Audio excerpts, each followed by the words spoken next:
আমাদের বংশে অনেকদিন ধরে বিয়ে শাদী হয় না, তো কেন হয় না এটা চিন্তা ভাবনা করতে গিয়ে দিয়ে আয় বিয়ে সিরিয়ালে তো আমি আছি।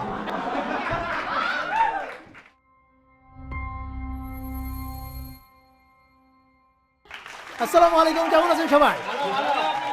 তো আমাদের বংশে অনেকদিন ধরে বিয়ে শাদী হয় না, তো কেন হয় না এটা চিন্তা ভাবনা করতে গিয়ে দিয়ে আয় বিয়ে সিরিয়ালে তো আমি আছি।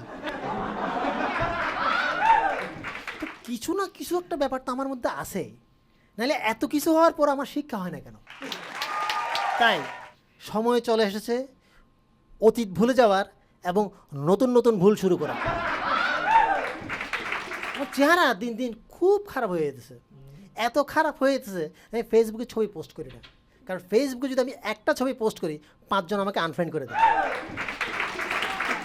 শুধুমাত্র এলাকার মাইকিংয়ের সময় প্রিয় এলাকাবাসী ছাড়া জীবনে কোনোদিন কেউ আমাকে প্রিয় বলে ডাকে নাই।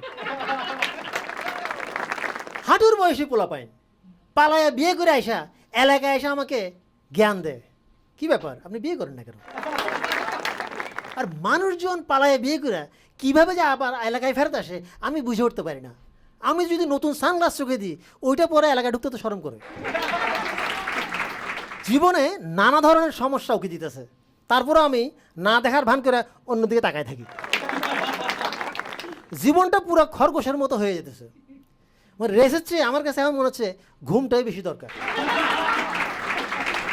নিজের গানের আওয়াজ রেকর্ড করে নিজে শুনলাম, আমার শরীর থেকে আত্মা বাইরে আসা থাপ্পড় মেরে কয় এরকম বেয়াদবি যেমন সেকেন্ড বার না শুনি।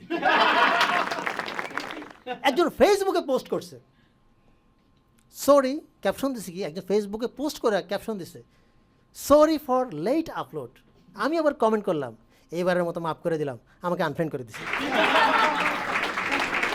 এইবার আমি একটা দুঃখের কথা বলবো, আপনাদের এই দুঃখের কথা শুনে কান্না চলে আসবে। একটা আপেল খাইতেছিলাম, অর্ধেক খাওয়ার পর দেখি আপেলের ভিতরে একটা পোকা আছে, আর পোকাটাও অর্ধেক আছিল। পরিশেষে সবাইকে বলতেছি আমার পোস্ট দেখে কখন আপনারা আমার চরিত্র বিচার করবেন না, কারণ বাস্তবে আমি আরো ভণ্ড।